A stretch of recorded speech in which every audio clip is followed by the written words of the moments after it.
hospitalizovaný v nemocnici kvôli poranení pláne. Pri pokuse o rozbitie fľašky od...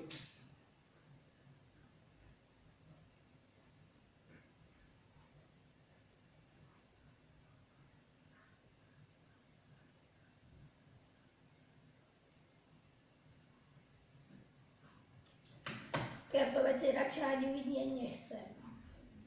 Dnes sa spolu pozrieme na 5 detí, ktoré nebudete vedieť, či existujú. Nebudem už ďalej držať a môžeme ísť rovno na to. Všetci vieme, že morské panny neexistujú. No existuje porucha, pri ktorej sa môže narodiť dieťa a mať spojené obe nohy, ktoré pripomínajú chobosť morskej panny. Malé dievčatko Melissa Caron z Peru trpelo týmto problémom. Doktori sa po pár mesiacoch od narodenia rozhodli, že ju budú operovať. Operácia, ktorá trvala niekoľko hodín, sa nakoniec podarila a Melissa môže žiť svoj život úplne normálne. Indickému chlapcovi meno Mohamed Kalim už od narodenia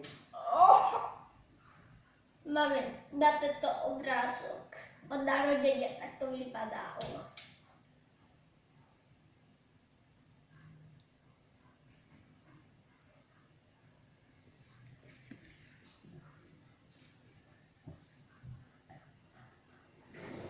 To je veľká choroba.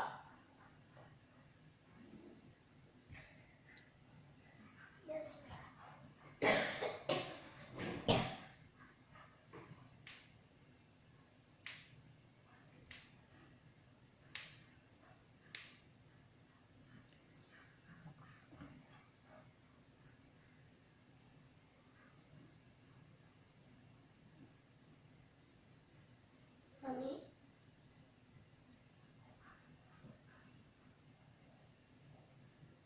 Mami? Prosím, S akou chorobou sa jeden chlapec narodil. nechcem to vidieť. Má strašne veľké prsty. No, práve preto to nechcem vidieť.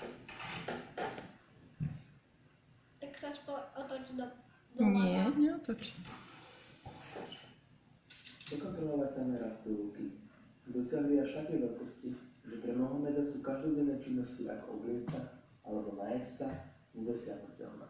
Ale všetkými takýmito činnosťami mu pomáhajú rodina. Mohamed sa vyjadril, že takéto ruky sú stále prekážkou v každodennom živote a jediné, čo by si prijal, je zažiť aspoň jeden deň svojimi rukami.